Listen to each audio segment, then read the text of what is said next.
Flashback last night, the things she said. Thoughts of you wreck my.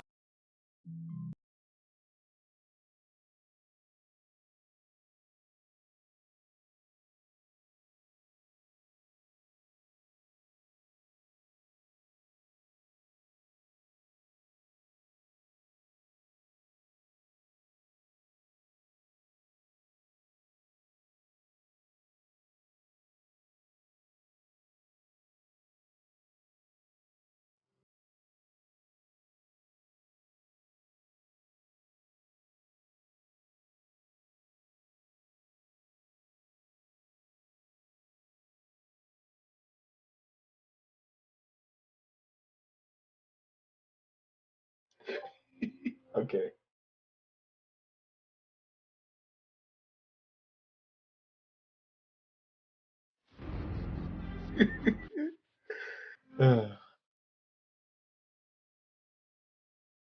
Oh man. Ah shit. Yeah, I'll be okay. I need to get another drink at some point. I can wait.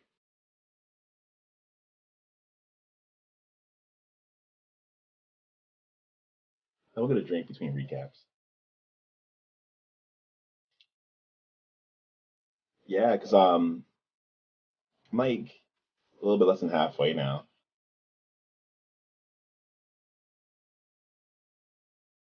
Yeah, 'cause I was drinking earlier. Cause well, I told you why. But yeah, I was drinking earlier for various reasons. I'm just like, fuck. I'm like, chill out. I was like, leave me alone.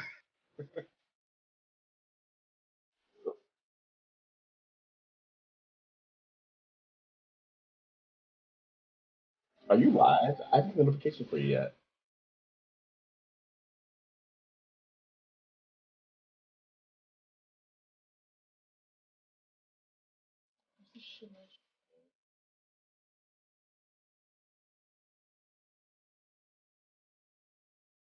Okay. I don't know why it's not showing you though. I have not got a notification you're still on. Twitch is the worst. Yeah, that's what I'm gonna do.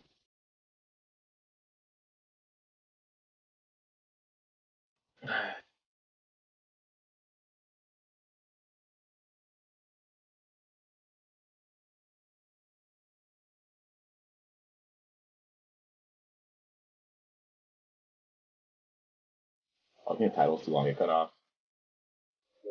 I think the title's too long. It says predictions for EP, and that's all I see. Maybe it's too long.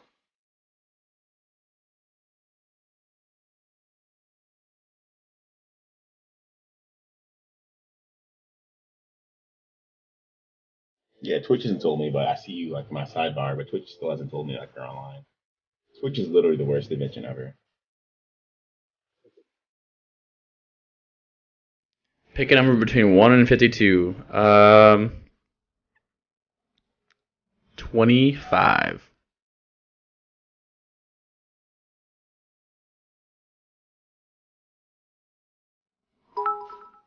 Stop! Stop that. Thank you for the bits. Thank you for the bits. Alright, Vrep, are you ready? God dang, it's late. Are you ready, Vrep? Yeah, I'm ready. Alright, Yeah, buddy. let's do it. Let's do it here. Get the music turned down here. I'll leave it on just for the background noise here.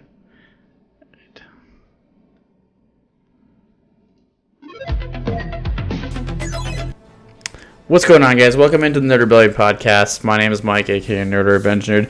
We are going to be discussing the Falcon and the Winter Soldier Disney Plus series with one of my good friends, Vrep Obsidian. He's in the chat room hanging out for now. We're gonna get there in a minute, but I'm just gonna go ahead and let you guys know what's going on. I have been very busy doing housework and things like that, so I have not had a lot of time to actually go ahead and do some of these recordings.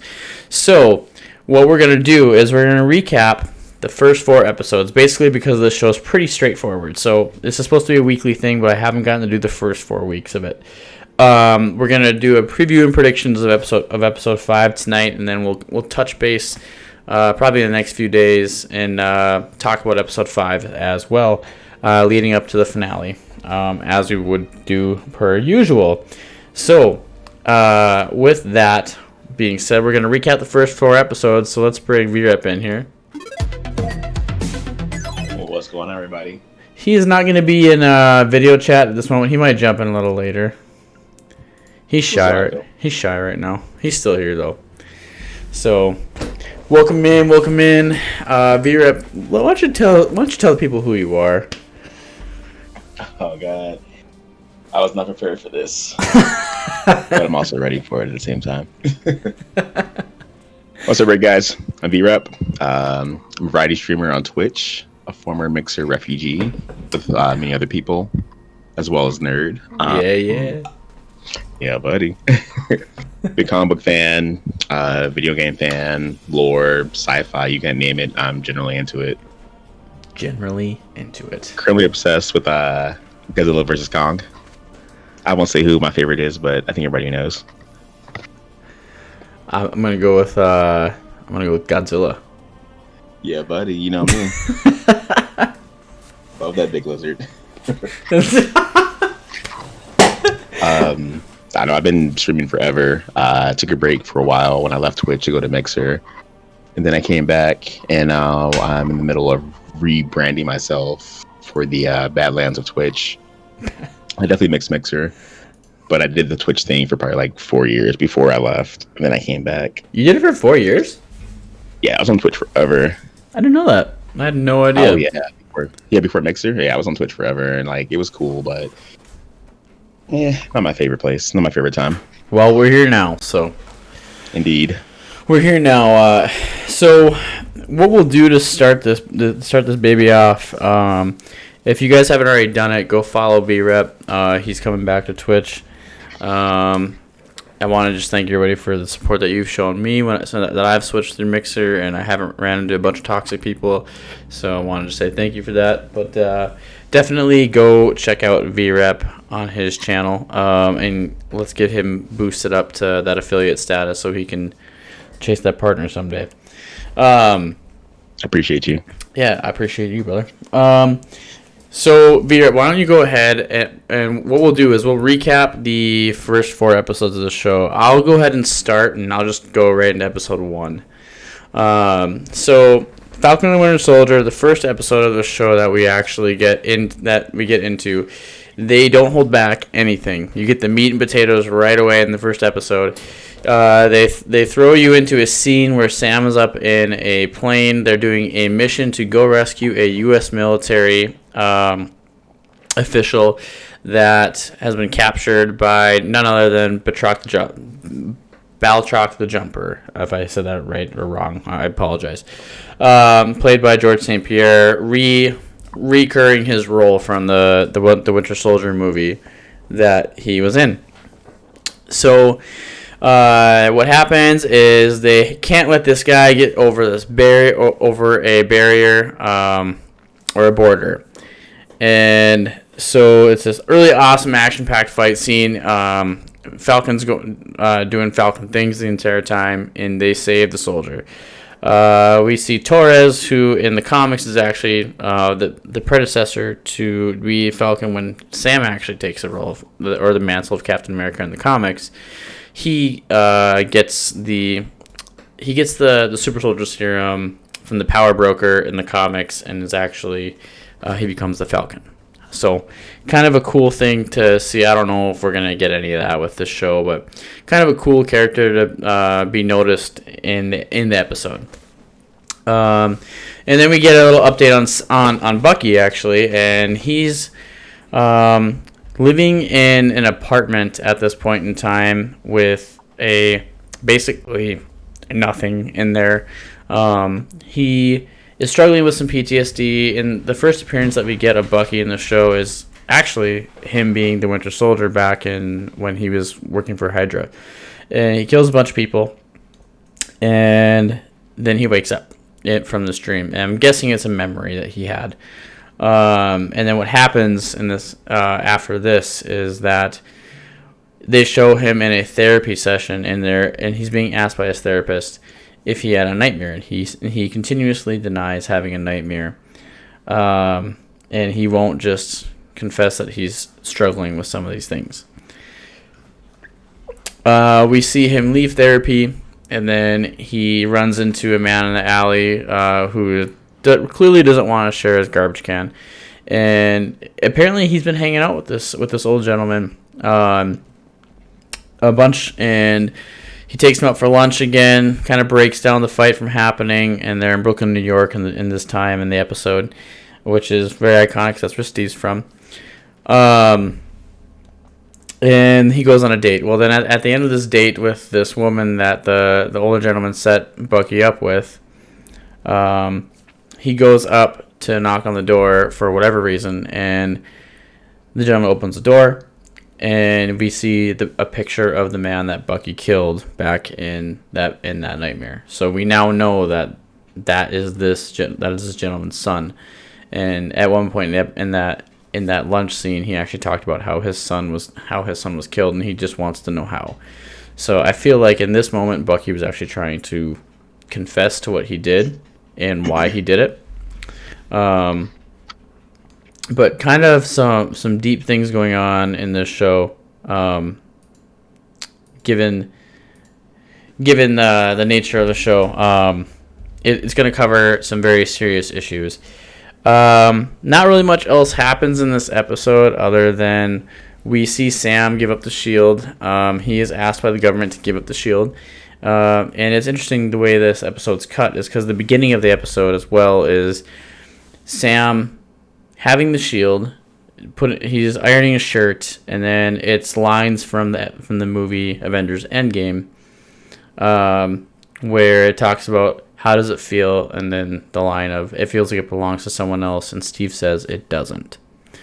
Sam turns in the shield. He gives a speech about how America needs a symbol to stand behind, and the shield stands for more than just the person behind it. So, and what it stands for, and he talks about Steve and looking stoic, and they turn the shield to the Smithsonian Museum. We see a little bit of Sam's home life, how the blip has kind of made it very difficult for people to get home loans and so forth, etc.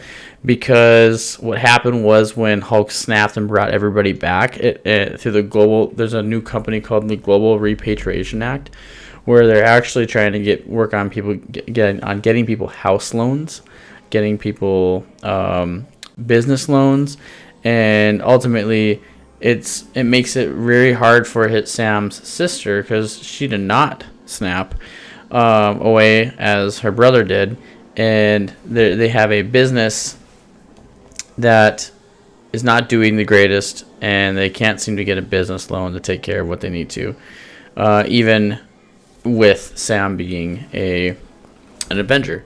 So people know who he is, but it doesn't. The merit doesn't really get him to where you think it would. And then at the end of the episode, we get the final scene of Sam's sister pointing out that he needs to turn on the news, and he turns on the news, and they actually go ahead and they show a new Captain America being named, and it's John Walker. For those of you who don't know who John Walker is a U.S. agent in the comics. He's not a permanent replacement for Captain America, and he looks like the grandpa from Up wearing the mask in that first shot that we get of him. He looks real goofy. But it's kind of a slap in the face to Sam because there is even references from his speech when they turn in the shield to the Smithsonian. There's a bunch of references to his speech and what Sam had to say when they turned the shield in, and this is the same man that asked Sam to turn the shield in. So the first episode is really about what the future of this shield is and who's going to have it and why they're going to have it. With that being said, I'll have Vrep take over on episode 2. All right, all right, all right. That was an excellent recap. Appreciate you, nerd. All right. So after the worldwide upset with John Walker taking over as Captain America, and everyone's still like in shock and awe, good old John makes an appearance on Good Morning America. Not just because the whole thing with the blip and the shield itself. It's just the symbol it represents. Because to him, like I think him being Cap and also having the shield and having to live up to that legacy is a lot. That's why like the focus is on the locker room where he's discussing it, and then Battlestar walks in.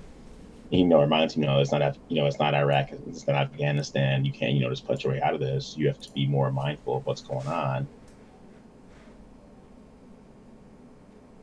So it continues on with the shield and John kind of just hanging out. So, like in my opinion, for John, I'm kind of how do I describe it? I have varying opinions about John. Like it seems to shifted episode to episode. I agree. Like his appearance in episode 1. What's up, nerd? I said I agree. Go on. Yeah, it's not consistent at all with him. Like, and I get the reasons why and everything. Not even like from like an MCU standpoint, but like from a comic book standpoint. So like the lore, of his character, and the history and everything, and how he acted, compared to how like the characters being represented in the MCU, like they're definitely similarities, but there's also some differences between the two. There's a lot. It's like a bad thing though. But I think they're doing a very good job of what they want to represent as far as like how the character goes. And I feel like John has a lot of internal issues that we haven't seen just yet. Mm-hmm. And I feel like a lot of it's going to come out probably in the next episode. Yeah. Or at least like the end, I guess the first season. But how many episodes is the season? Was it 5? It's 6. There's 6 episodes. Yeah. Okay, yeah. So we're pretty much almost at the end. Yep. So I'm assuming the next 2 episodes we're going to see a lot of that. Where was I? Oh yeah. So like the whole like mindset of him being Captain America and what it represents versus his own issues is creating, I feel like, a conflict, not just like with his peers and Bucky and Sam, but I also feel like it's creating a conflict him internally, like how he sees himself and then how the world sees him as Captain America. Right. And I think in some way, he's not trying to replace Cap. He knows he can never replace Cap because there's only one Captain America. Mm-hmm. But I also feel like there's a certain level of I guess professionalism and representation as a symbol. And I think like a lot of that also comes like from his time in the military as well. So there's a lot of development with him. I think we haven't really scraped the surface on, which I'm kind of hoping to see come out at some point very soon. I liked the episode. I liked the footage they showed of him and it like training with the shield and the Good Morning America thing. Yeah, I wasn't expecting that. I was really surprised by that, to be honest, though. Yeah, that's pretty cool. Tested like off the charts on it. Yeah, he was really good with it. Anyways, go on. Oh yeah, no, I appreciate that. You definitely kind of a part that I definitely forgot about. No, you're good. I remember him hit like 3 targets with the shield and then caught it. Like he didn't even really flinch. Mm-hmm. So like the episode continues on, and like there's like this duality. Like there's John as Captain America. The whole like marching band treatment in his old high school and everything, and like all the interviews, and then it cuts over to like Sam and Bucky. Yep. And it's like after the end of episode 1, like with the super soldier. So we know there's at least one, and then the episode continues. We find out there's like several more. I liked How it. did you feel? What's up? Go ahead. What were you gonna ask? I'll say, how did you feel like seeing like those other super soldiers pop up all of a sudden? I thought it was literally gonna be just the one, and then the other ones popped up. So how did you feel? I feel like it's dangerous. I think it's kind of a throwback to the actual Winter Soldier movie with Zemo, when he actually talked about how we saw Zemo killed 8 super soldiers that were like Bucky. Yeah. They were all in glass. He killed them. Yeah, the soldiers are all dangerous. So like he doesn't want them around, and I think that there's this weird idealistic between all 3 of these characters with Zemo being in the show, Sam and Bucky, all not wanting any more super soldiers because they know they know that they can be used as a weapon now, and Bucky knows that more than anybody. So I think that they all have like this weird connection between the triangle of them, that even though Zemo's a bad guy, that they all have like this same incentive. Kind of in episode 2, they jump to this scene with Sam and Bucky, and it's these two talking for the first time about why he gave the shield up. And we keep not really getting an answer from Sam, other than, he felt like it was someone else's. Like, that's the constant thing we keep getting from Sam. And we'll get into, the other reasons why Sam could have gave the shield up too. But I think that, with this episode, it was interesting because then this episode for me kind of turned into like this giant, I guess, dong measuring contest between these two of who could be just like Cap, because he says you're not coming with me on the plane. Bucky comes with him on the plane, and then He shows up. they're trying to go on this mission to investigate the Flag Smashers, and Sam. He does not tell Bucky anything. He's like, what's the plan? And then he just looks at him, puts his goggles on, jumps out the window, very Winter Soldier-esque, right? Yeah. And then Bucky jumps out.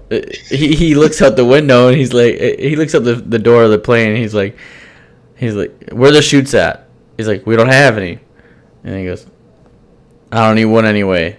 And he has the funniest fall, and we see when he's on the ground, we see Red Wing come up and record him. And he said, I got all that on camera. And so fast forward to when we're in this warehouse, we see these two just not working together at all. Like, as usual. Yeah, they still, and I was glad about that with this show. I was glad they didn't have that instant chemistry after Endgame, because you never really get to see these two guys actually like have to work to be friends, because it was always like they're both friends with Steve. They're not friends with each other, I didn't want them to be automatically best friends. I didn't either, honestly. But Bucky is still mad about Sam giving the shield, because I feel like Bucky and Steve had a conversation of this happening and Sam getting it. I think so too, actually. It crossed my mind more than once. Yeah, so what happens in the warehouse, Vrep? Oh, so the warehouse, they're trying to work out a plan. They're discussing, they're talking. Red Wing is doing surveillance. And then, it kind of cruises over, and, it sees, like, them loading equipment and boxes and pallets of various things on this truck.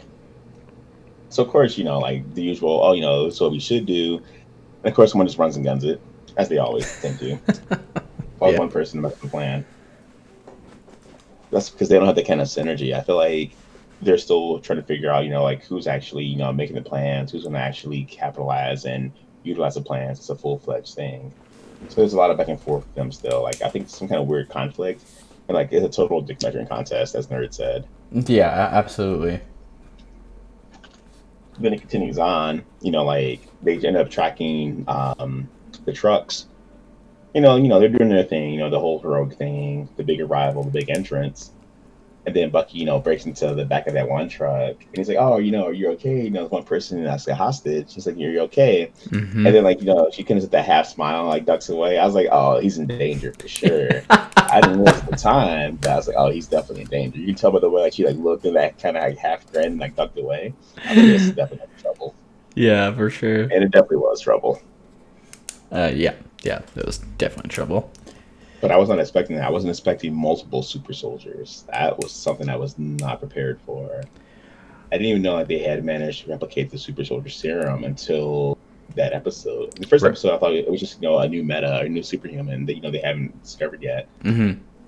They have, represented it. Oh, he fought like a super soldier. And I was like, nah, they can't replicate that serum. Torres got his butt handed to him. Yeah. In the first like, episode. Hardcore. Yeah. I think better than prepared for it. One thing I liked about that fight scene too in this episode was when Captain America comes in or John Walker comes in, I'll say, And he gets a couple good licks in with that shield. Like he does his thing. He's pretty careless with it though. He almost hits Bucky with it, and we see another iconic scene of Bucky catching the shield. And giving it back to him, and they have this whole fight scene on top of the trucks, and we see Captain America struggle in a fight, which is not what you would expect. Like John Walker is at this point, he's not juiced up. He doesn't have the super soldier serum. There's nothing about this guy that's going to be able to stand with these groups of people. And I love how bad this fight goes for all parties, between Sam and Bucky, and also between Lamar and John. And then ultimately they lose this fight. Sam and Bucky are kind of on the road doing their own thing, arguing per usual. And as normal. And John and Lamar show up, and they ask him what's kind of going on. And I love Lamar's. Did you hear Lamar's reaction when they said super soldiers? No, I definitely missed that part. He said, "Shit, really? You really think there could be super soldiers?" So like he kind of knew that they were going to be outgunned with this, and John has this moment where he says, "I'm not trying to be the next Captain America. I'm trying to be the best Captain America that I can be." Which is an honest statement. I'm into it. Yeah, I think that's fair. And we'll get into a whole bunch of this stuff here as we go. So the way this episode kind of goes is Sam and Bucky are clearly not going to work with this guy. And so they get this bright idea. Bucky has this idea when they're back on their plane. I know somebody that we can talk to about this, who might know where these serums came from. And they go to this very iconic Captain America character named Isaiah Bradley. And I want to have Vrep talk on this because he's actually a man of color. So I want to hear what he has to say about this. Oh, man. Okay. All right. So Isaiah Bradley was the first super soldier, ideally. Pretty much the first Captain America. Well, yeah, he was definitely the first Captain America. Mm-hmm. And he was also a man of color, which was a lot of emphasis. But during that time, it wasn't entirely comfortable to many people because it was, a different day and age and everything. This was going down. There were still, racial tensions were at an all-time high, and they weren't seen as equal people. But for him to be chosen to be Captain America was like a huge deal. It was like a big honor. It's a big issue. There's a lot of lore involved. There's a lot of history involved with the first Captain America. Mm-hmm.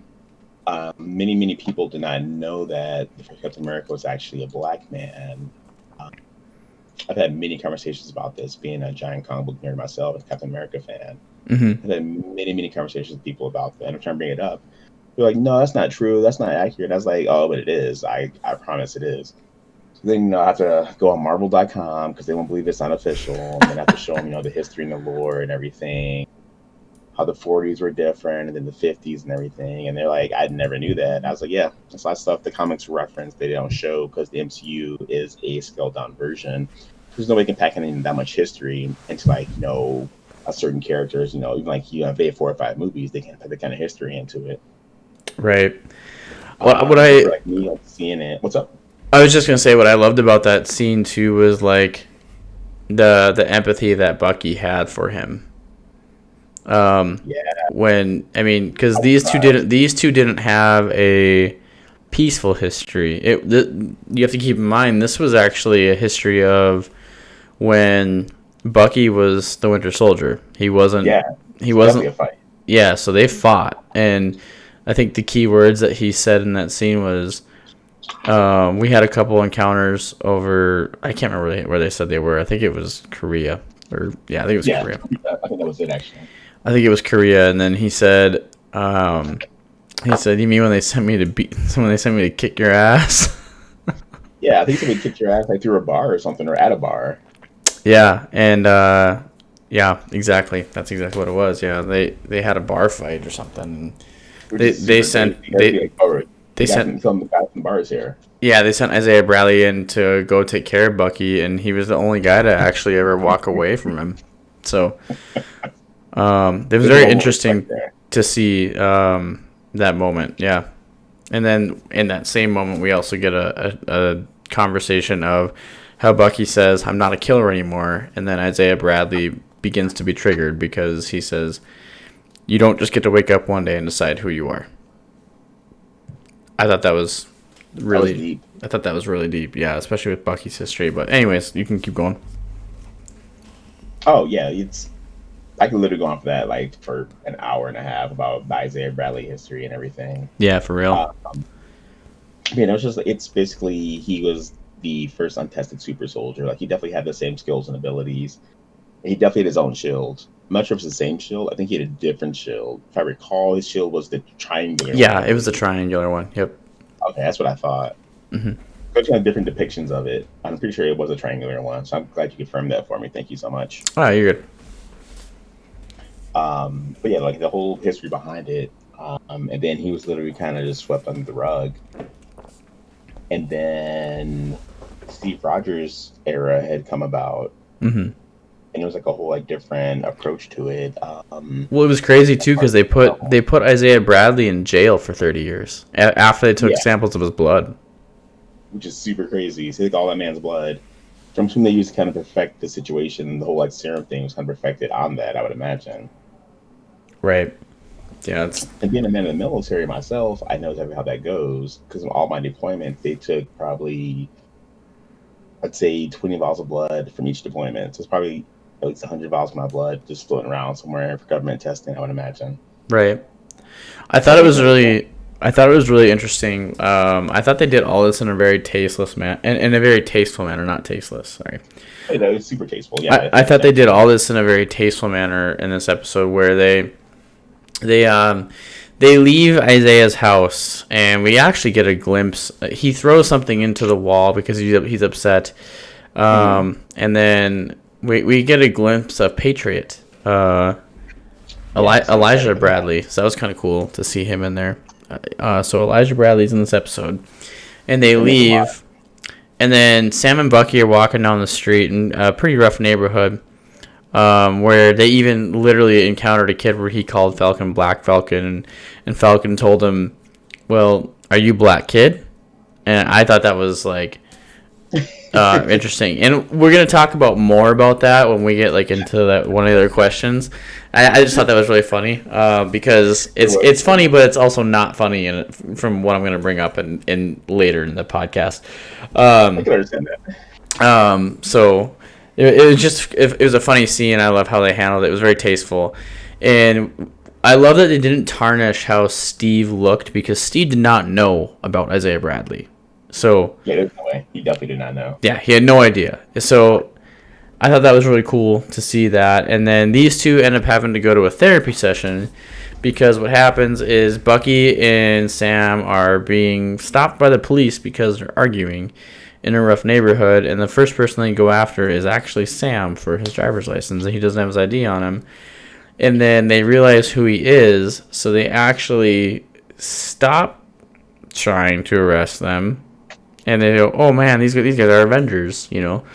And it becomes like Sam gets very upset because he was about to get arrested for nothing, as we've had go on in the world now. So Yeah, it's very. we'll talk about some of these issues as you know, as one of the questions I have for the themes of the show. But then we get this therapy scene, which I thought was really interesting, and I want to hear what your thoughts are on it too, because Bucky gets arrested because he missed a mandatory therapy session, so there's a warrant out for him because that's one of his agreements with the government as he is pardoned now, that he gets to be pardoned as long as he goes to his therapy sessions. He missed a therapy session, and I don't think Sam knew he was doing that. So when he knows that, like, you see a look of empathy on Sam's face, actually, of how Bucky's getting arrested for missing a therapy group, and that relates with Sam because Sam was a veterans counselor when he was when he retired from the military. So I thought that was really interesting as well. So in this scene, you would think that Sam would actually kind of like step up and like really try to help Bucky, but these two are still just at such odds that like they do these group exercises. They're so fun. It's so funny, and like those were funny. What I thought was like the coolest thing in this episode was this really deep moment where they get really close and the therapist says, look into each other's eyes. And they look into each other's eyes, and then Bucky, you can tell he wants to say something childish, and she tells him, and don't say anything childish. And then Bucky says, why did you give up the shield? And I thought, well, that's an easy thing to ask, you know.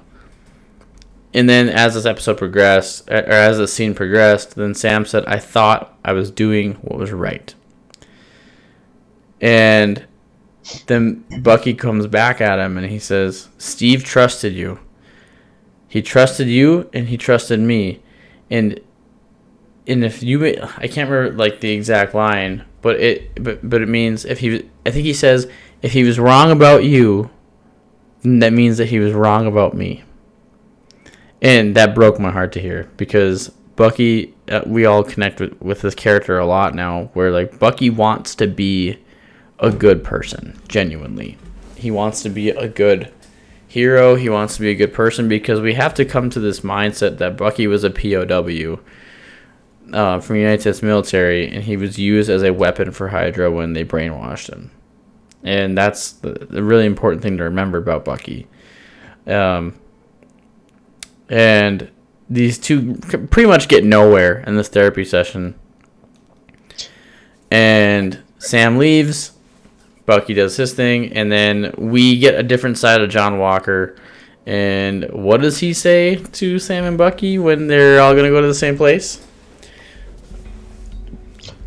You know, I don't remember the exact quote. I remember him being very pretentious about it, though. He says to Sam and Bucky, he says, it would make sense for us to work together. And Sam and Bucky say, earlier in the episode, I forgot to mention, Bucky said, just because you carry that shield doesn't make you Captain America. And he knows the pressure that he is under right now to do well as Captain America for the government, because all eyes are on him like 24/7. So he says, things must be kind of tense for you right now, John. Things must be really hard for you. Because he's furious that the shield is in this man's hands.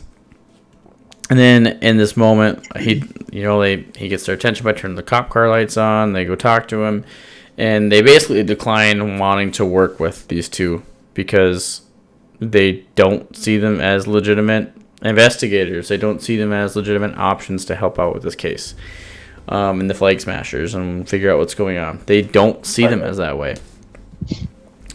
And then basically what happens is he says, okay, then stay the hell out of my way.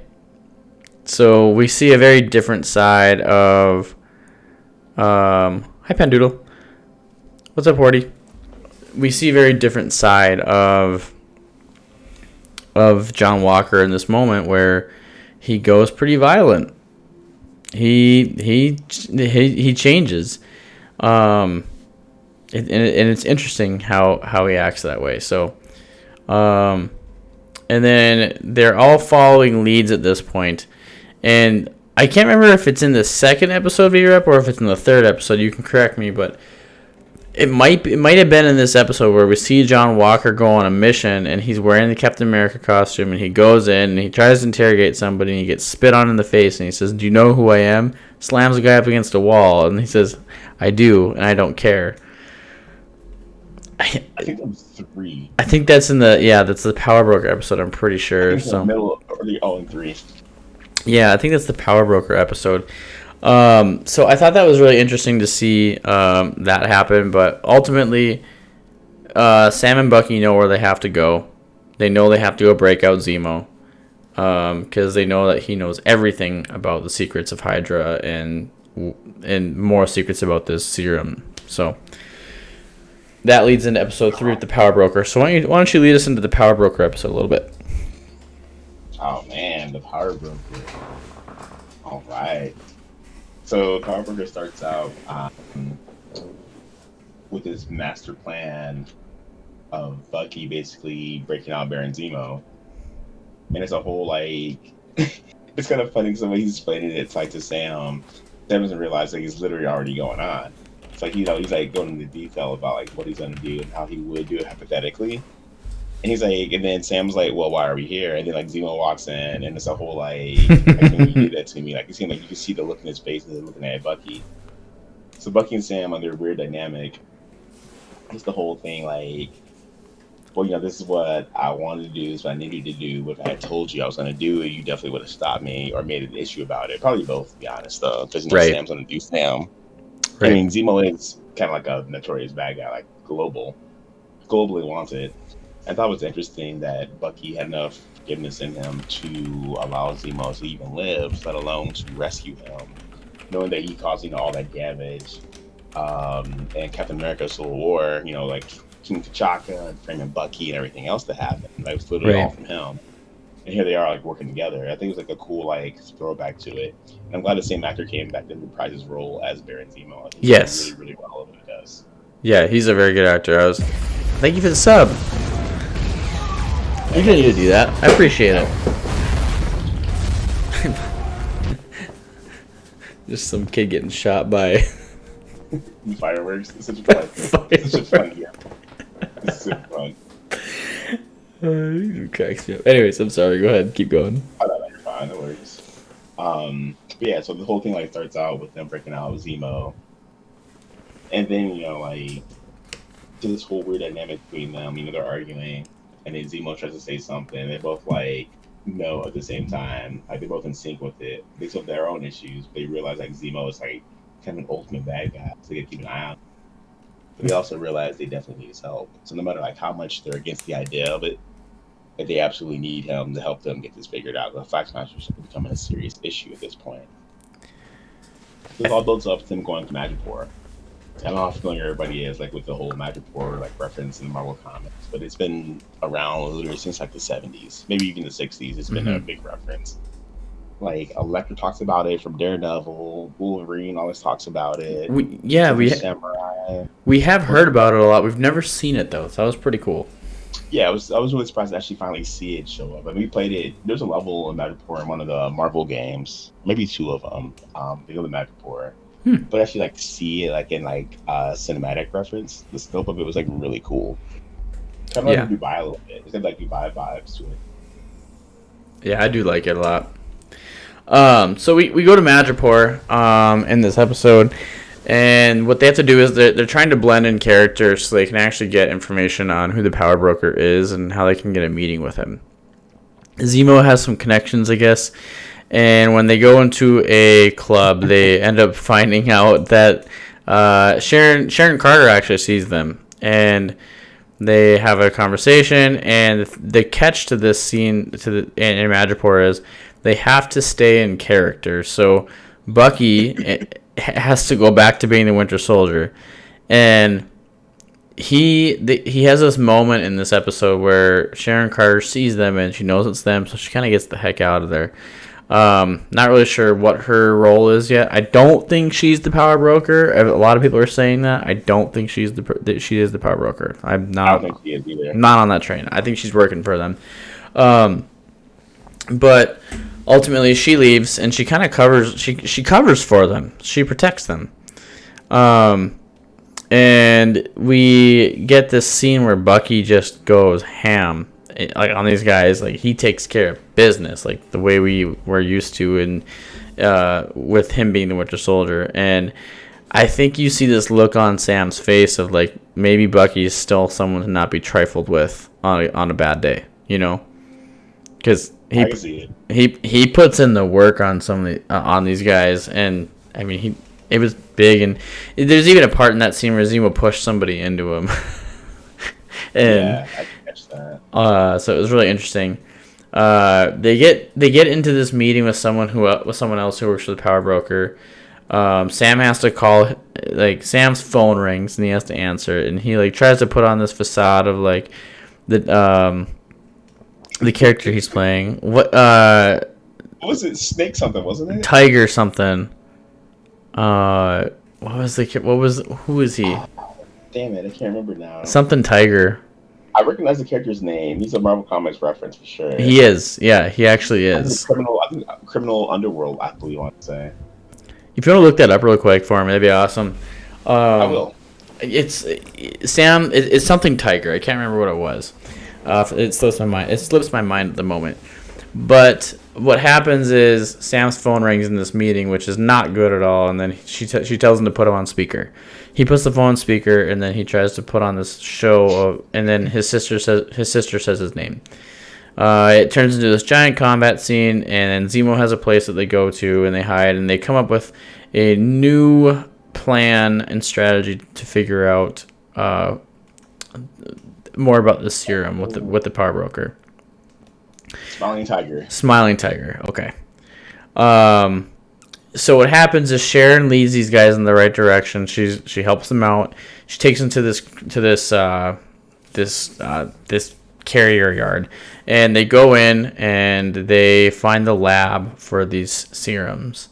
This is very interesting because we see the doctors. His name is Dr. Nagel. We see him there, and they're supposed to go get this guy alive so they can get more information out. As Sharon takes care of business outside the crates, Zemo decides to kill Dr. Nagel. He seems to kind of go off on his own agenda from time to time already, the way it is, but he kills Dr. Nagel, and it's not good. And then we find out that later at the end of the episode that Carly actually has stolen about 20 super soldier serums in a black case. And then we find out that she has these. And these guys get back. They get away from Madripoor. And we're leading into episode 5. I can't remember the cliffhanger at the end of episode 4. At the end of episode 3 though. Cliffhanger for episode 3? Yeah. That one... It slips my mind, because I've watched them each a bunch of times. Oh, yeah, that one is actually... I would say for me, it's probably one of the biggest shocks. I was not expecting to happen. They end up going to Latvia. You know, they're hanging out at Zemo's, like, his abode. Oh, yeah. And of all people, like... You say, like, you know, Bucky's walking, he's going for a walk. So Bucky's walking, and then, you know, he kneels down to pick up something. You can't really see it at first, but the trained eye would notice it was the Koyo beads from Wakanda. Yep. Yeah, that's what it was. He's walking or whatever. Goes down an alley, and the camera pans around, and he's like, oh, I wonder how long it'll take you to get here. And he turns around, and it's Io from, like, the Dora Milaje. And they have a whole conversation. She's like, why'd you do it? And he's like, I needed him. And she's like, I don't care about, you know, like your petty local squabbles. He's an enemy of the nation of Wakanda. We will have him. And he's like, please, I need him. We need his help. And she's like, you have 8 hours. 8 hours, and we come for him. And then he walks back in. You know, he's just chatting, doesn't mention it. He literally, it's like a time frame. He literally has, like, a time frame till they show up. And they're going to show up for sure. Right. Yeah, for sure. I agree. So this leads into episode 5, and this episode's called "The Whole World Is Watching." So we'll go through this episode a little quicker here and so we can get to the questions. Ultimately, we see a lot of the things kind of go on with the descent of John Walker in this episode. John Walker, throughout the first 4 episodes, has single-handedly taken quite a few losses in this show already because he doesn't have a super soldier serum, and he's in a sense he's been used by the government the same way Steve Rogers was, and he was used as like a, what's the right word for it, like a poster boy, going on Good Morning America. He's on posters everywhere. He's signing autographs. We're not getting a like the Captain America that we're used to, that was like, I'm going to go fight for my country. I'm not going to be this guy that's just going to be a poster boy. He's doing a little bit of both, and he's actually trying. Like, he's really trying to do well in these missions, and he keeps getting it just keeps not going his way, basically, with what's going on. And so in this episode, we actually see, I forgot to mention earlier in one of the episodes, he broke Sam and Bucky out, made sure that Bucky couldn't get arrested for not going to therapy again. Thank you for the host, Pandoodle. But in this episode, we now see these two groups actually trying to work together. And it's this crazy buildup where we see Sam and Bucky and Zemo try to put together a plan, and they call Sharon, they get some information, and they find out where the Flake Smashers are doing a memorial. And Sam goes in by himself, he talks to Carly a little bit, and then he gets to have a small conversation with her, and it seems like Sam really understands what she's going through, because the thing with the Flake Smashers is, and what Carly's character is there's a character that the Flake Smashers looked up to that has passed away from something, and we're not really sure what. There's a lot of conspiracy saying that like some of the show was reshot because of maybe that storyline was like a little too close to COVID. But New Rockstars, their YouTube channel, has been covering that quite a bit, talking about that. Eric Voss has been doing a good job on that. But basically, we find out in this episode is that the Flake Smashers and what their cause is, and John Walker and Hoskins now know that Sam and Bucky have a connection with these people, and they come up with this plan to work together. John kind of puts the big boy pants on a little too much in this episode. Even Lamar Hoskins kind of agrees with that. He actually tells him maybe we should do what Sam and Bucky are saying, and you can see in that scene when they're walking to the location that he doesn't like being told that by Lamar Hoskins. Like, he does not like being doubted at this point anymore because he keeps getting beat up. And then they have this encounter, and with the Flake Smashers, Sam does a really good job of talking to Carly on a deeper level and learning about they're actually more like freedom fighters more than like a terrorist group at this point, because they are fighting for the same thing that we find out, but just very different methods. Sam is talking to her on a very deep level, and then John decides to be an idiot and go and break up this conversation because Sam told Carly that he was there by himself. This turns into a future conflict where Sam's family gets threatened. They all kind of regroup back at Zemo's place.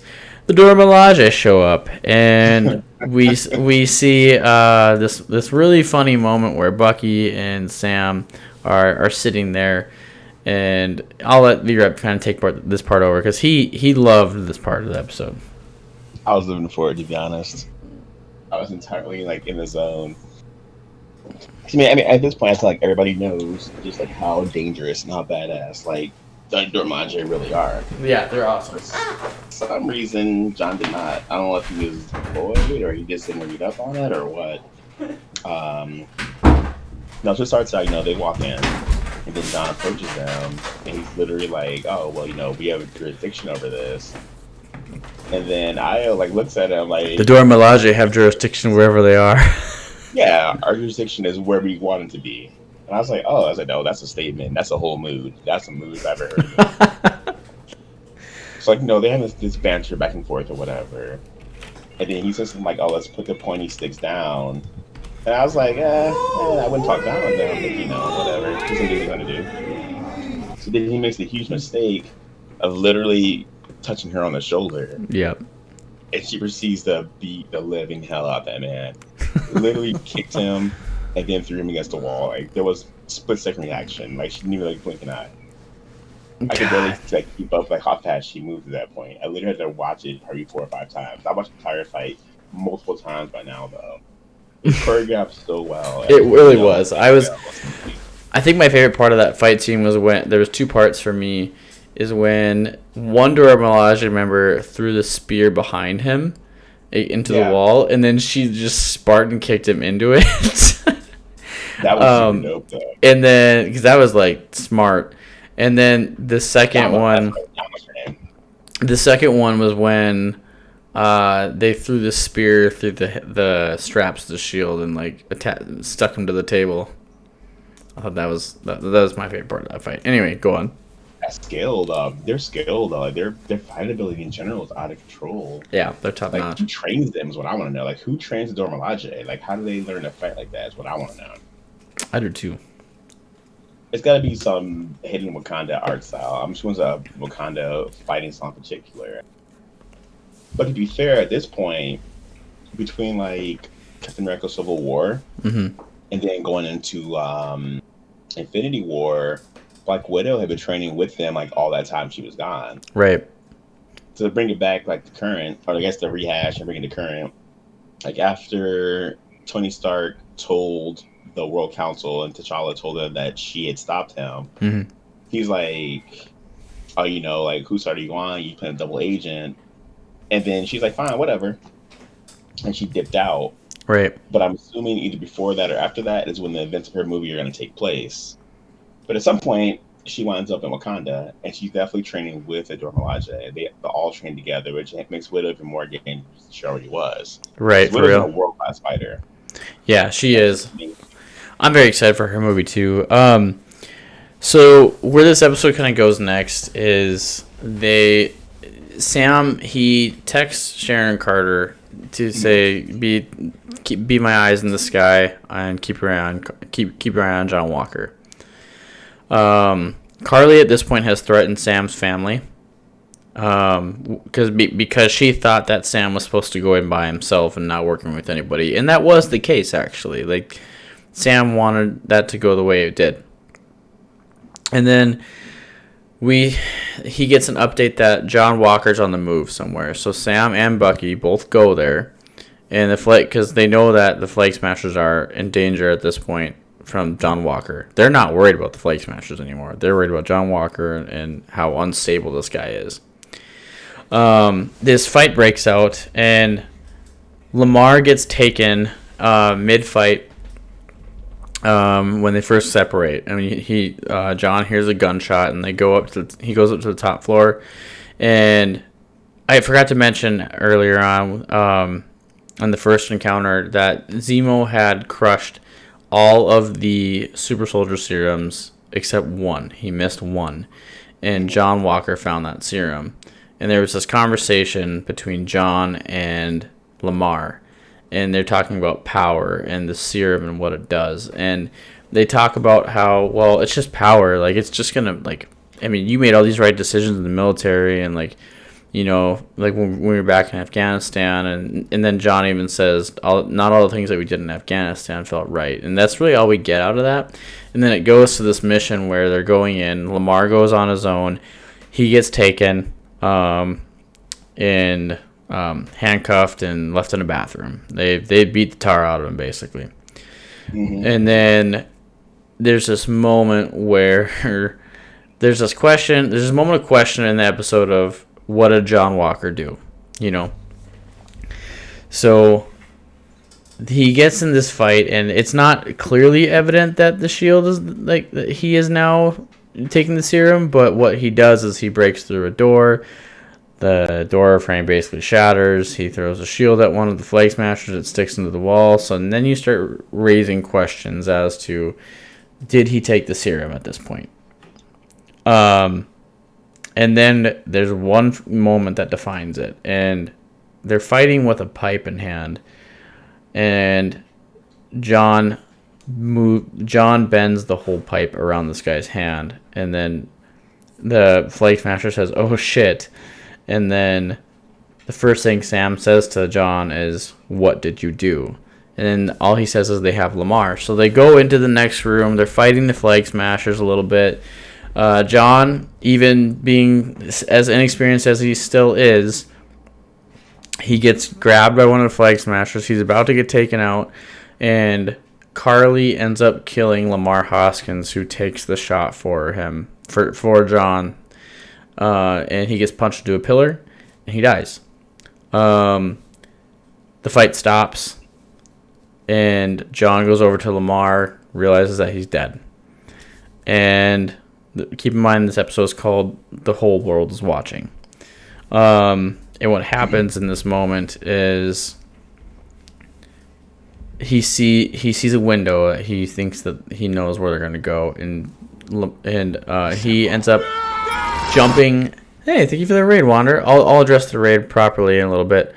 But welcome in, Raiders. We're talking about Falcon and Winter Soldier. He sees this moment where his partner in battle just got killed, and he finally, you can see, congrats to Wyatt Russell as an actor for doing what he was doing, because you could see the anger in his eyes and his acting, and even his facial hair growth throughout the episodes. You can see he's slowly becoming more and more unhinged as the show progresses. And that's John Walker. That is U.S. Agent. That is the character in the comics. He kills a lot of people. He jumps out the window. He sees the guy that held him, not the guy that killed his partner, and he chases after him. And then what he does is he chases him down into a town square in Latvia, and he hits him with the shield, puts his foot on him, and then he hits him with the shield again. And then it should be noted that this guy at one point in the episode said, "I used to be a Captain America fan when I was a kid," and that was the Steve Rogers Captain America that he was a fan of. Well, now this man gets killed by Captain America in this episode. That's his demise. And the way the episode ends is they show blood on the bottom of the shield. It's like covering the whole bottom of the shield from this man. He's dead, and then a bunch of people recorded this live, like on their smartphones.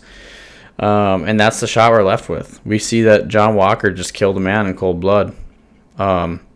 So that's where we're at in the show. John Walker has killed with the shield. So let's get into the questions. So the first question I have, and Vrep, you can answer it first, is: does this show put emphasis on the reason why Steve Rogers was picked for the Super Soldier Serum in the first Captain America movie? And if it does, why? I believe it does. For the primary reason is the strength of your character. How you view yourself, not as a person, but how you view yourself by comparison to people around you. It's definitely a moral strong point. And I would say, based on how he embodies the best of humanity, Mm-hmm. I think like him being picked as the ideal like super soldier was done for a reason. And the legacy leaves behind is basically, a litmus test, to how you are as a person. Right. And right now, I would say John Walker is definitely failing that test, like 100%, especially as of the last episode. Yeah. He definitely failed that test because that was out of anger. That wasn't like self-defense or protection. That was up pure like revenge and anger, which is something Steve would never have allowed to happen. Right. Thank you for the host, Tremble. Yeah, for me, I think it really does put emphasis on the reason why Steve was picked. Because if you remember when Steve was picked in the first movie for the Super Soldier Serum, it was actually because he was a good man. The doctor even told him that. He said, "Not the perfect soldier, but you're a good man." And if you remember, the whole reason why Steve wanted to go in the military and why they were running these tests is because they wanted to see who was most fit to get the serum. Because that doctor even said, power only raises the good in you if you're good, or the bad in you if you're bad. And True. I know that's not word for word, but that's what he's getting at. And Steve just wanted to go, the classic line of, "Do you want to go kill Nazis?" To Steve, when he doesn't understand what's happening when his paperwork is being signed and approved, because he jumps on a grenade, which is also referenced in the show when he asks John Walker have you ever jumped on a grenade, when they're having that pissing contest. Mm-hmm. Steve jumped on a grenade at basic training, and it just showed the nature of his character and what he wanted for It showed what they wanted in a Captain America of like who was actually going to have high moral standpoint, high combat ability, high intelligence, and Steve was all those things. John Walker is not. John Walker just killed a man in cold blood when they could have brought that guy in for questioning. But he only killed that guy because he held him in place, and really if he was going to try and kill someone, he should have tried to kill Carly. But at the end of the day, this group has now been shown in the show to be kind of like a freedom fighter group more than a terrorist group, as we were saying. So it's one of those things to it's a tough thing. Like I've found the storylines of these Captain America movies and Civil War and Winter Soldier and all these things with Bucky, and like they make any person think about what's actually happening in these movies and in these shows, because they're tackling very hard subjects. So I think that I think this show definitely puts emphasis on why Steve was picked in the first place to be Captain America, and they didn't just give it to anybody, because you could compare it to the example of the one guy that was kind of like a bully to Steve in basic training, how he was a jerk. He was misogynist to Peggy Carter multiple times, and it was one of those things where like it was about character. So I think that's one big emphasis that the show is doing, and it's about Captain America's legacy. I saw one question on Facebook the other day saying, "Well, if they just want the shield, then why don't they just go make a new one from Wakanda with vibranium?" Well, the answer to that is that it's not about just having the shield with the star on it. It's actually the man that held it before you and who gave it to you and why he gave it to you. And as Bucky said, he trusted you. He trusted you with the shield. And if he trusted you and he was wrong about you, then he was wrong about me, you know? So that's the whole point of why that shield that was in the Smithsonian Museum with the Captain America display in the show was that shield is the most important thing, why they should be upset that it's in the hands of a guy like John Walker. Do you have any other things to input on that? No, from the moral standpoint, no, I do not. I believe we've covered pretty much everything I was thinking or have thought about it. Okay. Yeah, I definitely agree with you. Like, it's not just, the shield itself. Yeah, they can make more shields. Well, I mean, if Wakanda wants to give you vibranium, you can make more shields in a way. I mean, it depends on their mood, honestly. Right. But they can make more shields, but it's definitely not that. It's the symbolic presence behind the shield. The person that's wielding the shield is what makes the difference. Right. So one thing I wanted to talk about was some of some issues that the show covers, and because the Captain America movies themselves have covered a lot of very sensitive subjects by themselves, such as Bucky being a POW, but he killed Tony Stark's parents, and hence you have the Civil War movie. But because he was a POW at the time, like he didn't do anything, like he remembered doing those things, but he was actively not choosing to do those things. He was brain controlled. He was mind washed. He's been brainwashed for sure. Yeah. So I think the beautiful thing about these Captain America movies and like shows is that they cover very difficult subjects in very tasteful ways. And one thing that I think that they have covered is the idealistic of racism in the first episode and systemic racism. And the reason why I think that, and I want to hear what you have to say on it too, is I think it was in the second episode, actually. I've watched these episodes a bunch of times now. So when Falcon and Sam, when Sam and Bucky are walking down the street in that neighborhood to go talk to Isaiah, and the kid says, "Hey, it's Black Falcon." And he says, "No." He says, "No, I'm just Falcon." And he goes, "No, he's like, well, my dad says you're Black Falcon." And he says, "Why? Because I'm black and I'm the Falcon?" And he said, "So if that's the case, then you're kid and you're black, so you must be Black Kid." And then he just walks away laughing, so I think this show, it covers a really big thing, how like racism is still existent in our world now because of the, what our parents show us and how they try and how they talk about people. And then also just the idea behind Isaiah Bradley, how Isaiah Bradley is the first Captain America. He was African American. He was actually in prison for 30 years, and they took his blood samples, and it's crazy to think about how they erased Isaiah Bradley's history, and Steve didn't even know about it. Like, I loved how they cleaned up Steve's image in that scene when they said, when Sam is pissed and he says, how do you erase the history of a black super soldier in the United States of America, and you just bring this up now? And two things were said in that scene by Bucky that were really smart to say.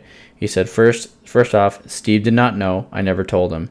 Second, I didn't tell anybody about this because Isaiah had been through enough already with being in prison for 30 years. So I think this show has covered that, and I think this show has also covered not just like a major issue, but I think it's covered the concept of just high morals, high character, and why it is important, and power being given to the wrong hands, and how bad it can get actually. So that's kind of what I think that this show covers. But what do you think? Is there anything that you think I missed, or you just touch on what I said too? Or no, I'm just gonna build on what you said. You definitely covered the issues with systemic racism, because even like when those cops showed up and they were leaving Isaiah's house, I forgot about that. Yeah, they're like, "Oh, is he bothering you? Are you okay?" He literally just asked Bucky, "Was he okay?" He didn't ask what was going on. He just asked, Bucky being the Caucasian male, like, "Yo, are you okay?" Like, and Bucky said he's fine. They're just talking. Yeah, literally, and this is Baltimore. This is like Baltimore. I mean, come on, like, you definitely know better. Like, it's Baltimore. Like, come on, dude, what are you guys doing? Right. But yeah, like, I feel like it was very tied into modern issues with systemic racism and what's been going on in the country the past like year and a half. It was a smart move. Mm-hmm. It was definitely more just awareness compared to people are kind of like branded as like a political ad or whatever. It's definitely just more of an awareness, be aware of what's going on around you. Right. And I feel like a lot of that was done because basically the creators and the writers, they wanted to do the whole like buddy cop thing, like 48 Hours, Rush Hour, a bunch of those movies like where people of different nationalities were paired up together, especially as cops. Yeah. To like handle issues. And I think it was smart. That's a really good point. I like that you said that. Yeah, that is true. How like these buddy cop comedies have had like an African American male or Caucasian male, or like Shanghai Nights and Shanghai Noon had Jackie Chan and Owen Wilson. Like, exactly. Yeah, I definitely see that. One thing I think that they were gonna try and go over, but like it would have been too close to home. I do agree with Eric Voss from the New Rockstars channel, what he's saying about how he's released some videos. You guys should go check them out. They're a really great YouTube channel. They released a couple of videos talking about how there's been some massive reshoots for this show, and it got delayed quite a bit. And he does have some like pretty factual evidence of like that could stand on like why like some of the stuff was reshot, because we've seen some parts of it in the episode where like Dr. Nagel talked about how I can't remember what the character's name is that passed away. She was like the leader of the flag. She was the leader of the Flag Smashers, and that's who they're fighting for because she's died. She's passed on from tuberculosis, and what we also see is Carly in the Flag Smashers trying to steal these vaccines. So there's rumors that maybe it was like too close to like the COVID-19 pandemic. So they haven't, I don't know if it's ever going to get confirmed or not, but Eric Voss has some pretty cool videos on that. But I do think that like maybe like they did change some of the story, because maybe that would have been like too real life. It makes sense. So the next question is, was John Walker ever a good man? Let's just start with that because this is kind of a three-part question. Do you think John Walker could have ever been a good man? I believe before he adorned the Stars and Stripes, I think he was a good soldier. Probably. I think he was a decent man, but I think he definitely had his own issues. Yeah. Potentially PTSD related, potentially not. It's really hard to say because they haven't delved into that with him just yet. Mm-hmm. But I think he's definitely carrying some weight. I think he's generally more of a good person than like a malicious or bad person. But I think combined with the pressure of being capped and all the losses he's seen, and then like when his partner was killed, I think like the super soldier serum also enhanced all that. And it's definitely made him a different person. And I think a lot of like his bad qualities are overpowering his good qualities. And I think he's shifting away from what he could have been as a good person. So yeah, initially I think he started out as a good person. Yeah. I think John Walker did start out as a good person. I think that when he joined the military, he's done a lot for the country at this point in the show. I think that he's he's been to Afghanistan more than 3 or 4 times now from what it sounds like in the show. And he has a Medal of Honor for each time. And Lamar Hoskins even said that he's made the right decisions in battle when they were following him. So I think that like maybe he did. But at the same time, there is some nods to we can't do this like we used to do things the old way. Or this isn't Afghanistan, we can't punch our way out of this problem. Or, there's a lot of like things that Lamar says to him, and there's a lot of looks that Lamar gives him from time to time that are like, dude, like, what are you doing? Like, why? Like, he gets the side eye from Lamar for a few times. Even when like Sam says like, this isn't my wheelhouse, like, I can go talk to her. I can try and get to her because I'm a veterans counselor. Like, this is right in my wheelhouse. And you see this automatic, like, ignorant statement from John because he now has a super soldier serum in his veins at this point, I believe. I think he's used it. And he says, well, what are you going to do? Like, you go talk to her? Like, clearly this is not something that John has done. John has either gone in guns blazing or not at all. Yeah, I think it's his style to do the democratic route and like have conversation. Like I don't think like that's his thing at all. I think he's more like the action route versus like being the conversationalist or the mediator. I don't think that's his thing at all. Right, and I think that's very interesting because this guy's not he's not a good guy anymore. So it does make, that's why I pose the question was John Walker actually ever a really good man, or he just automatically go to violent tendencies to get what he wants being he was in the military? He could have been I guess what some people would say is the perfect soldier and be a really good guy at like combat. There's definitely a difference between a man and a good soldier for sure. Right, for Personal sure. Experience. Yeah. Let's talk about his intelligence a little bit here. So, do you think that John Walker's intelligent? Not after the Dorbalake scene. Absolutely not. Absolutely not after that. I don't think he's intelligent at all. I think that, and I think it's shown in this series. And the reason why I think it's shown is because of the fact that he's panicking on whether he can say on how to say "Good morning, America," like when he's going on Good Morning America. I think it was very dumb for him to actually say, "Listen, I'm not Dr. Banner or Tony Stark," like comparing himself to these great Avengers. Like, you've done nothing. You put on a red, white, and blue suit that belonged to their friends, who's not Captain America anymore, and or whether he's alive or he's dead, we don't know. But he's alive still. It's like you just compared yourself to people like that, and like he's trying to say like, well, I'm trying to be the best Captain America I can be. and like how much he respects Steve and all this other stuff. So I thought like the interview portion was like okay, that like he was trying to be respectful towards Steve, but then when he started kind of doing his own thing and freelancing and just kind of like going out and doing his own issues, I thought that was like insane to me. And then we also see him get his butt kicked on the top of the semis, and then we see him not have successful interrogations because he doesn't have the serum and no one is scared of him. And Carly's built loyalty with people that she's been bringing vaccines. We see another defeat with the Dora Milaje, and he like I don't know if you caught it, but there's this moment in the episode where after that fight happens, Io takes the shield. She does the foot stomp, takes the shield. The foot stomp. That was dope.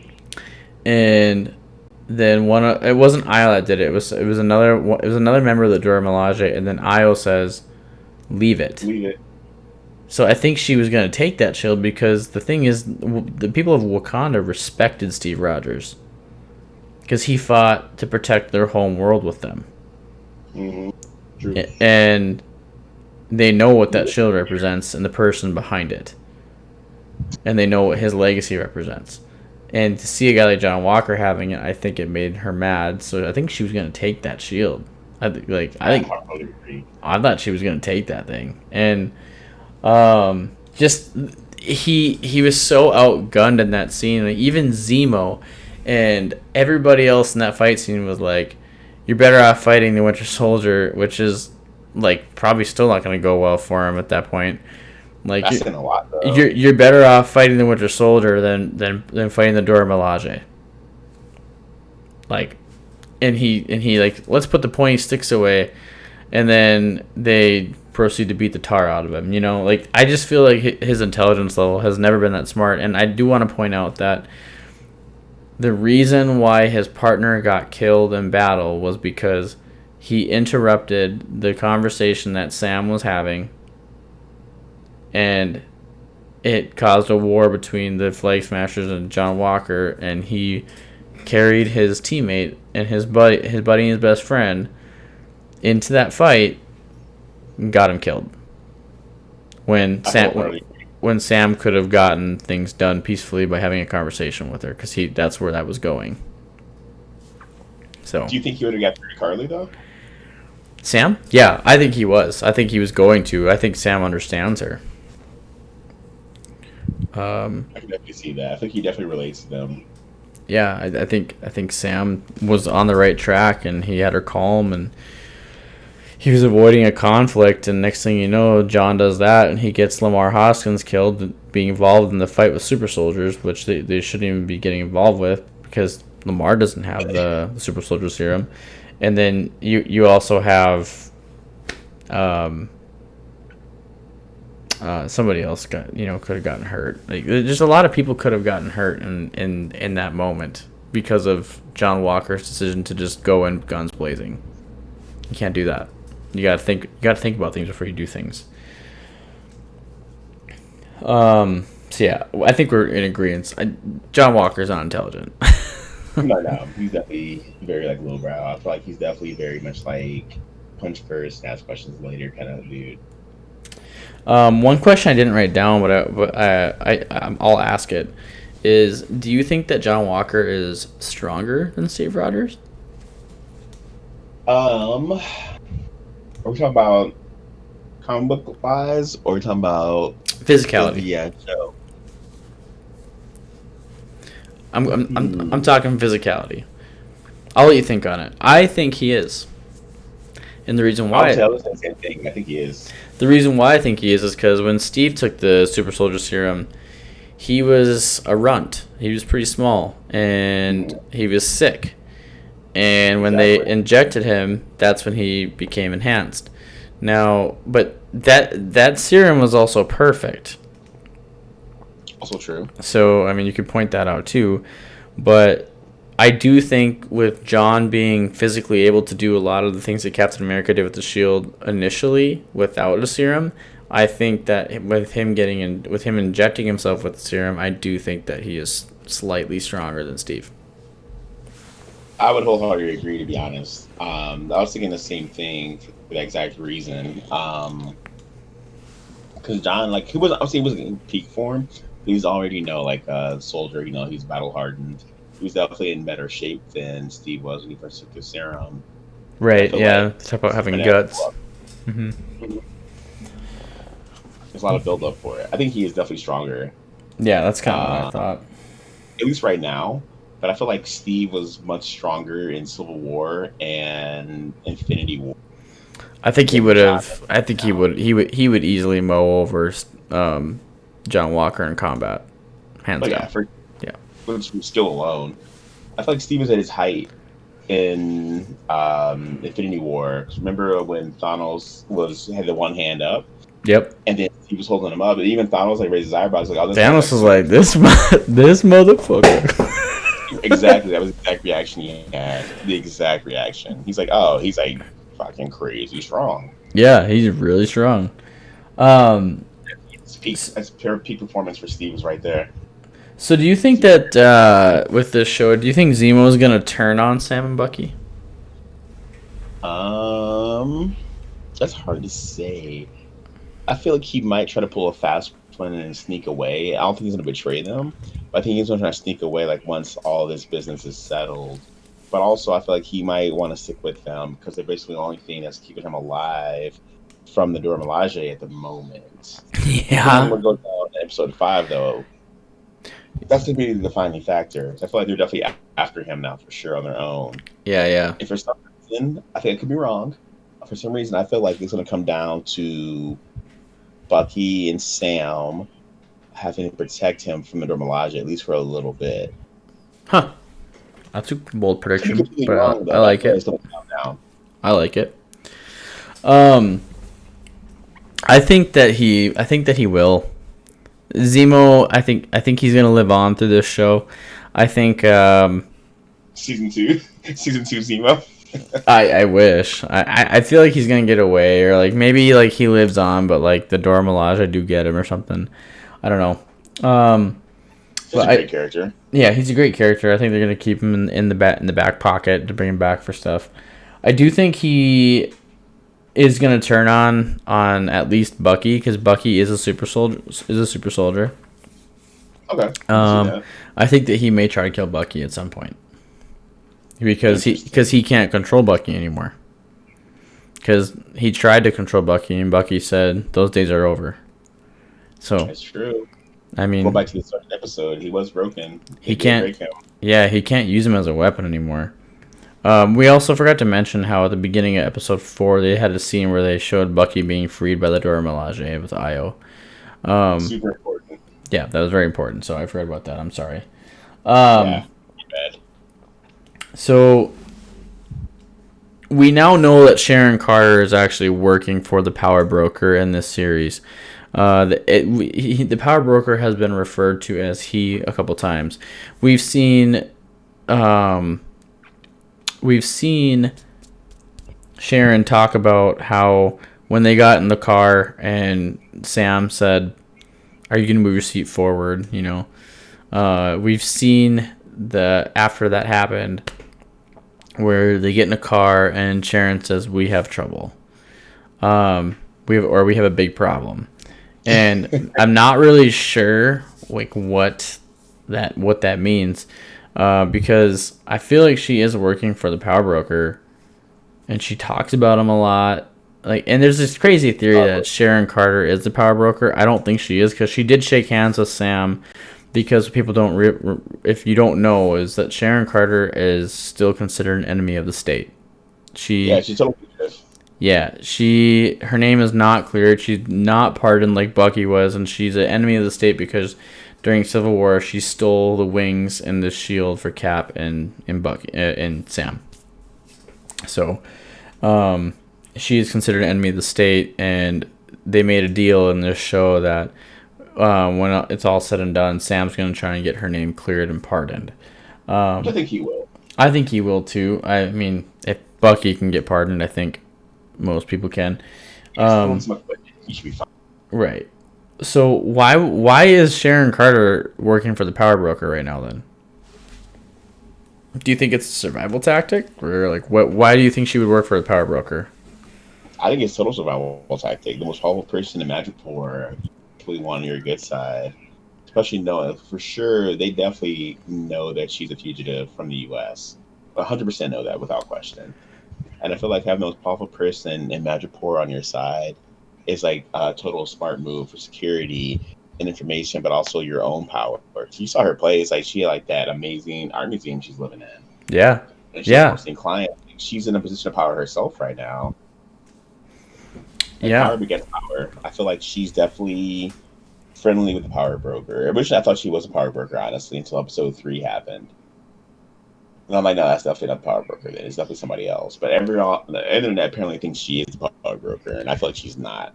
Yeah, I don't think she's the power broker. I have a crazy theory on who I think the power broker is. I'll reveal that when we get to the end. We're getting close.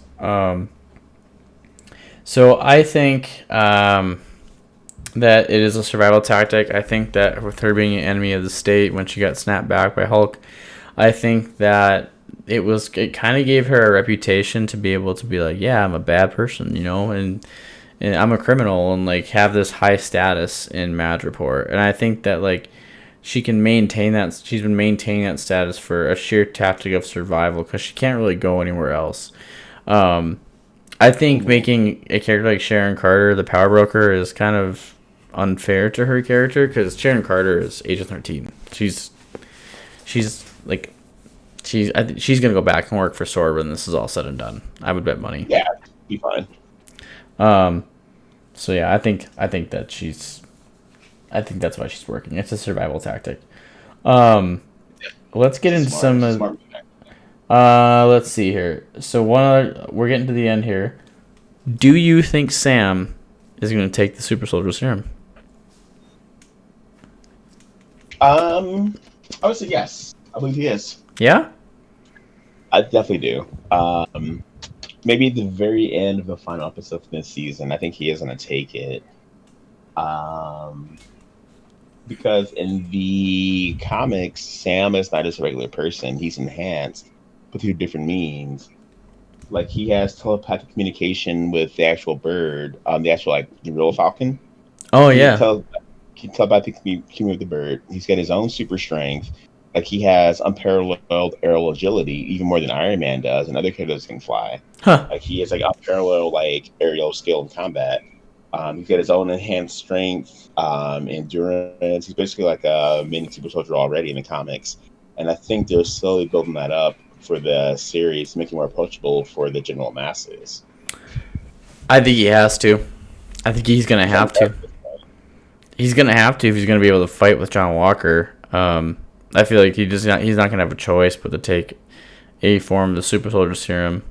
Yeah, there's a couple of them floating around apparently, because the one Nick Fury has too.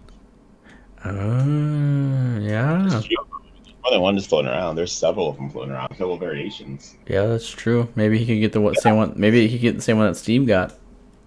Yeah, I mean he's got options. So I think he's gonna have to. I think that like when this show I think is covering Sam not understanding how important it is for him to take the responsibility of in the mantle of Captain America. What's up, Cat Minecrafter? I think he's gonna have to take it in order to hang with these big guys because if he doesn't take it, that shot that Lamar Hoskins took could be him.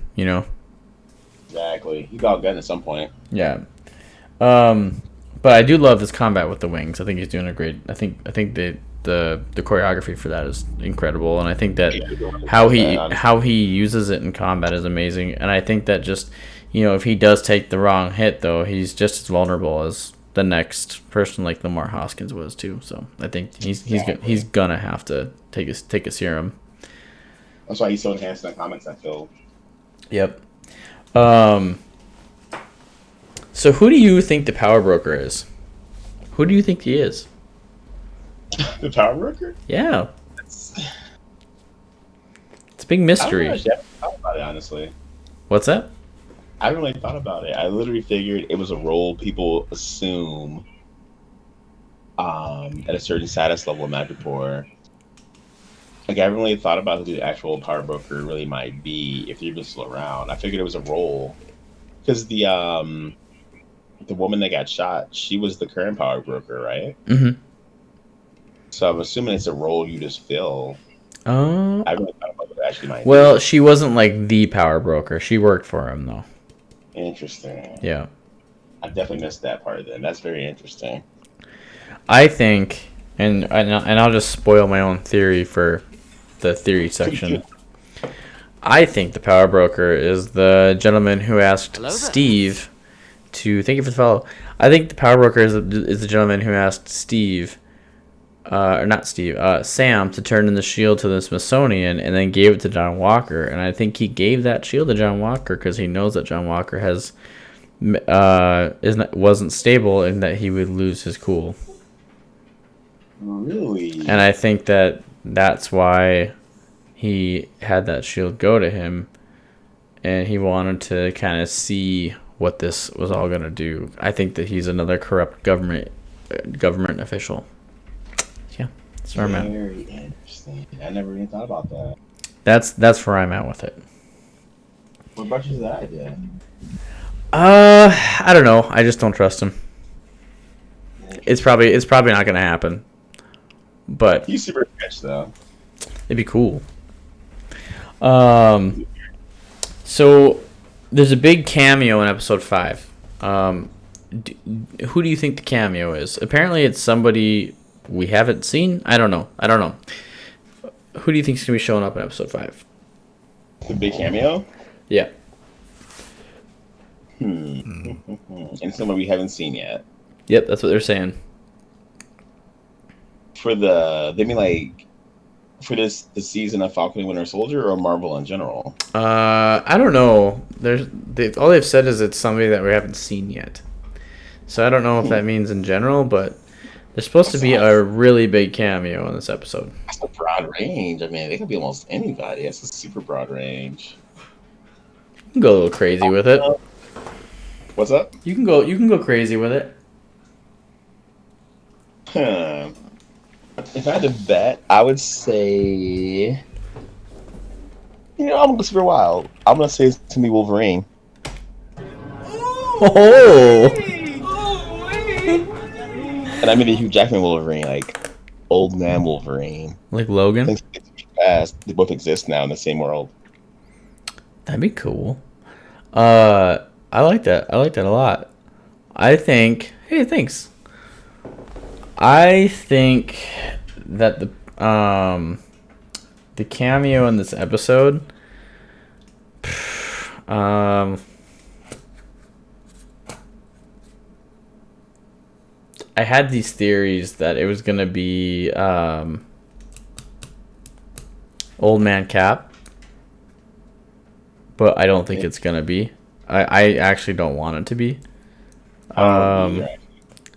I'm gonna say it's gonna be an Osborn. Really? I'm gonna go crazy on it too. It's gonna be Norman Osborn. Okay. Maybe I'm not mad about this. Maybe he has a connection to the power broker. He is a big CEO. It could happen. That's kind of my guess. And we have a lot of connection coming up with the new Spider-Man movie. So I don't know. Even like Avengers or for Spider-Man. I feel like it's a good tie into Spider-Man because also Spider-Man fought Bucky and Sam in the movie. This is true. So I feel like maybe Norman Osborn might show up. But who knows? Who knows? I wouldn't be mad about it. I feel like that's not it, but I think we're all gonna be surprised with who it is. I don't want to get my hopes up too high, so. And this next episode is supposed to happen, well, I guess tonight because it's almost midnight. Yeah, so I guess tonight's episodes in 20 minutes. Yeah, 20 minutes for me. Let's see here. What else do I got here for us? So with Bucky, the scene of Bucky being free, right? That was really well done by Sebastian Stan. And we saw all these flashbacks of him even remembering trying to shatter the arc reactor in Tony's chest. And then just other, and then we see him, I'm with you till the end of the line. on one of the other code words that they said, and we see Bucky really struggling, and then it doesn't activate the Winter Soldier, and Io tells him you're free, and he's bawling, and it's a really great scene. But one thing I wanted to point out is during the Dora Milaje scene, they actually had a moment where she says, "Boss, damn you, James," meaning the Panther God in Wakanda. Indeed. And it's basically saying Lord's name in vain, essentially. And they put the cheat codes into his arm, and it falls off. The cheat codes. Yeah, dude. They boop boop boop. They did up up down down left right on his arm, and and it fell off. So my question that this is leading to is, even though they were trying to rehabilitate Bucky, do you think they ever really fully trusted him? When it was all said and done, if they had a little hack they could do to take his arm off. I feel like they definitely trust him, but I also feel like they needed a fail-safe just in case. Because if he does go crazy, it's with their arms. Technically, they'd be responsible for what that arm does, because it is Wakanda technology. Yeah, that's true. So I think it's in place to basically retrieve the arm should he ever go crazy ever again, honestly. Yeah, that's good. I you know agree. how they are about getting their tech back. And their property and positions. That museum they raided, there's all this kind of property. You know how they are about that kind of stuff. Yep. So I feel like it's a fail-safe to retrieve the arm. Almost done. I'm gonna wake you up when I get up. Okay. I'm literally almost done. Okay, so I agree with you on that. I think that, if I think they trusted him, because they wouldn't have taken him in if they didn't trust him. Okay. The way I look at it is, like if they thought he was that big of a harm and that they couldn't handle it, they wouldn't have done it. And I think that they're actually going to give him some new tech in this episode, because in one of the trailers we've seen like some very Wakandan looking briefcase. Really? Yeah. Oh, right. Yeah, that's right. Yeah, you have to watch the trailer, but there is something. It's like silver and black. It's very Wakandan looking, and I think it's gonna be maybe even something for Sam, like something with his wings. Oh, you heard the reference, right? Remember, he's like, "Oh, what are you, White Panther now?" It's White Wolf. Mm-hmm.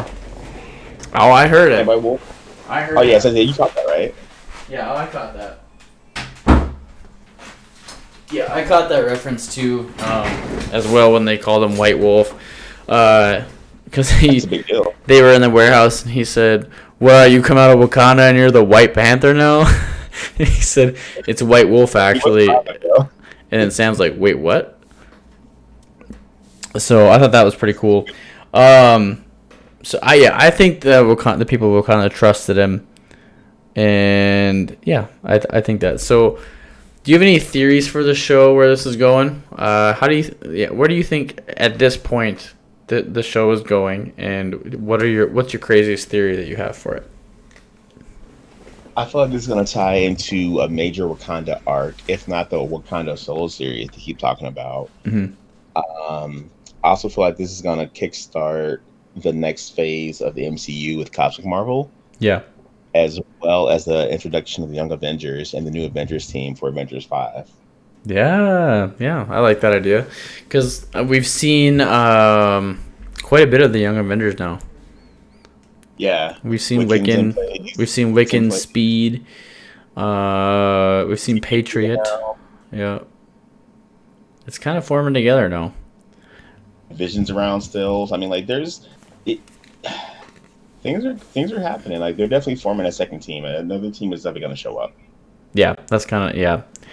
There's gonna be another Avengers movie, no, for sure. It's gonna be a new Avengers, I think, too. So some of my theories, I guess, for this show, I think that Sam is gonna take the serum, and he's gonna be the next Captain America for sure. I agree. I think we're gonna get to see his new costume at the end of the show. Also with this show, I think John Walker is definitely going to be going to the raft in finding a way out somehow eventually and coming back to be involved with some of the shows in the movies. I think that John Walker's been played so well by Wyatt Russell. It would be a very high waste of talent if we just kill this guy off. I think he'll be around for a while now. Yeah, I think he's a super good actor. Stop giving Wyatt Russell death threats because he's playing U.S. agent perfect and flawless. Yeah. Please stop. Yeah, stop that, Marvel fans. Like, he's doing a good job. No, on the crazier theories for the show, like I already said, I think that the power broker. I think it's that government official that asked for the shield to be turned in, and he wanted to kind of cause some chaos by giving it to John Walker, and I think he probably knew about the Flag Smashers and wanted to cause a scene. I think that maybe he's another corrupt government official. I have a crazy theory that if they can't get the shield from John Walker, then they're gonna go back to Isaiah Bradley and they're gonna get a shield from him. I bet Isaiah Bradley still has a shield. That'd be super dope, actually. I'd be into it, honestly. So I don't know. I don't foresee it happening, but I mean, it'd be kind of cool if we saw that happen. But that's like really some of the only ones that stick out in my head, because right now this show could go in any direction with 2 more episodes left, including tonight's. So I really don't know. I'll probably have a better idea going into episode 6, but that's like some of the bigger theories I have right now. Maybe Elijah Bradley steps in and helps these guys. Maybe he's the cameo in episode 5 that we've never seen in Marvel yet. Maybe he was born a super soldier because of his grandfather being Isaiah Bradley. So I'd be kind of into it, to be honest, though. Yeah, I think it'd be kind of cool. Like, he's just a natural super soldier. I think that'd be kind of cool. So what I'm gonna do real quick is I can't turn my camera off. I'll share my screen here. And what we'll do is we'll go to YouTube. Okay. And then we're going to watch this trailer together. Works for me. It should work. And then I want to see what you have to say about it. Steve believed in you. He trusted you. Why'd you give up that shield? I did what I thought was right. The legacy of that shield is complicated. I am Captain America.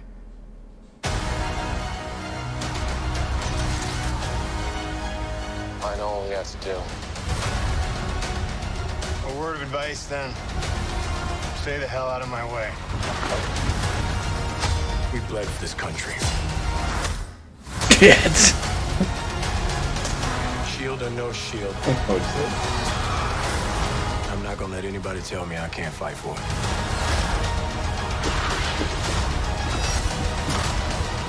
Yeah, buddy. We don't want anyone else to get hurt.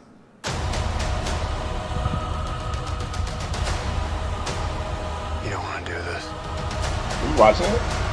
Yeah, I'm watching it. Yeah, we do. Boo. No, I'm watching the trailer. I can't see it. Oh, you can't see it? No, sir, I cannot. Oh, here. So go into... I can't show it on stream. So just go in... I'll restart it. Just go into that little mini stream that I put up in the Discord voice chat that we're in. Oh, got you. Okay. Yeah, and just watch that. Ready?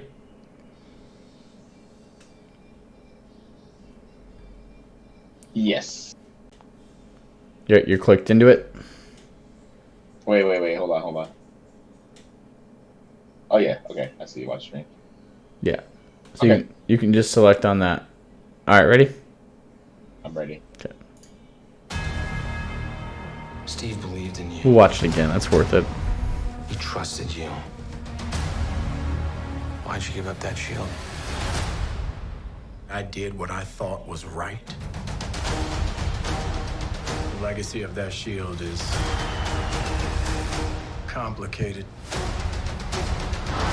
I am Captain America.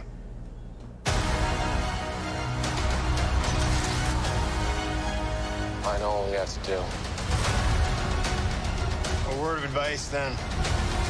Stay the hell out of my way. We bled for this country. God, it's cut so good. Shield or no shield, I'm glad I didn't watch it before. I'm not gonna let anybody tell me I can't fight for As it. soon as I didn't watch it, it was 5 minutes. Right. She just picked the show back?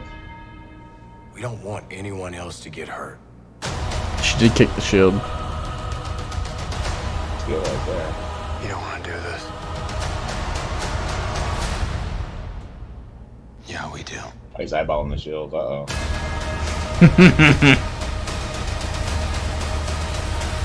That's so good. That's really, really good. Yeah, it's a good trailer, man. Yeah.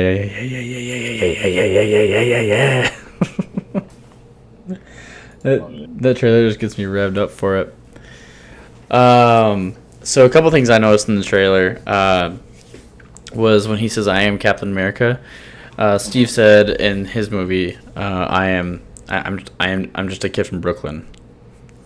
So I was glad that he didn't just establish himself as a superhero. You know, I'm just a kid from Brooklyn.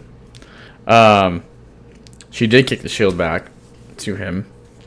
Okay, that's what I thought happened. I was like, I think she literally just kicked that shield. Oh yeah, she did. Yeah, I'm hyped for the last 2 episodes after that trailer. It's so dope. Good. And I think that he's looking at the shield. I think he's looking at the blood on the shield and just how it's tainted the legacy of. Now that was recorded, I'm guessing that's gonna be directly. We're gonna see that tonight. That's directly after. When he committed the murder in Times Square. I didn't want to see the fallout from that. I am really curious how the fallout went. Yeah, I'm guessing that's where that's gonna be at. Is that he runs off and those two go after him and it's time to take the shield back. You know. Mm-hmm. I think he's gonna be involved with a military trial when he says "I am Captain America." So, but yeah, I think there's a lot of big things coming with the show. So, I like to see him in his own costume, the actual U.S. agent costume. oh yeah, we're gonna see it before the end. It's gonna be black and red. I would love to see that, to be honest. I mean, I've always liked U.S. agent because he was the outlaw Captain America, not just confused with outlaw, which is named Cap had for a while. Yep. Mm-hmm. Along with Nomad, he had outlaw and Nomad. Yeah, Nomad. Yeah. I'm confused with that. Nomad's a cool one. That's what we saw in Infinity War, but it was Nomad Cap. Yeah. Beard and everything. Yeah, he was Nomad Cap in there. Yeah. Yeah, I'm excited about it. So at this point, I think we'll just get ready to plug and head off. Head off into the distance, and maybe we'll watch this episode sometime tomorrow together. Down for it. I'll be around. I mean, I don't have anything going on. I think until tomorrow night, so I'll be around pretty much all day. Okay, yeah, I'll watch the episode with you. I'm gonna watch it tonight with Heidi, but I watch these things multiple times, so. Okay, I understand that. Yeah. I'll watch 2 minutes. So for me, I am the Avenger, aka Nerd, or Mike, whichever you prefer to call me. I'm at Twitch. Twitch.tv//The Avenge Nerd. I'm at Instagram, The Avenger 2020. Twitter is at NerdAvenge, as you can see right next to my name. And then, what else? I'm a variety streamer. I play lots of multiplayer games. We do these 2 podcasts. In the chat, if you can see it right now, I'm going to go ahead and put them in. We have this podcast. It's called the Nerd Rebellion Podcast. You can find it on 6 platforms. Spotify being one of those included. And then also have another podcast called Nerd Sports Zone. With John and Mike and my friend John Mason, who is streaming Call of Duty Warzone. We actually have a fantasy football ads, trades and drops, waiver wires. We talk sports, free agency, all that good stuff in that podcast, and we talk about fantasy teams as well when we're in season. I won last year. I'm the reigning and defending champion in the Streamer League, and not to mention, this was the trophy from it. And then I have won 3 out of the 5 years of my Yahoo League. So that's who I am. That's where you can find me. If you like this podcast, if you want to be a part of it someday, and you want to talk about the show, reach out to me. You can join my Discord in my About panels, and just read the rules when you join in there. I've tried to be a little more busy in it now than I have been recently, but I've been doing a lot of housework, so that's me. Vrep, where can people find you? Where can people find you, as you said earlier? I'm sorry, what was that? Where can the people find you? Oh, I'm at twitch.tv/VRepsidian. My same for all my socials, my Instagram, the Facebook, YouTube, all that should be under the same handle. Nice. I'm definitely in the process of rebranding and growing. So all help and follows and everything is always appreciated. I'll be throwing out content this month for sure. Hell yeah. I've been waiting. I'll probably say early next week or mid next week. I got to do some resizing of my panels for my layout and everything. But aside from that, though, pretty much everything else is already ready to go. I have probably 15 games I'm going to play. I'm going to do some Q&A, some back diving into lore, for the Resident Evil games that are coming out. Ooh. A lot of stuff already in the pipeline. I need to just hash out and just get out there. I've just been super lazy, to be honest, but I'm definitely changing that this month. It's all good, dude. I know. I've been wondering what you've been doing.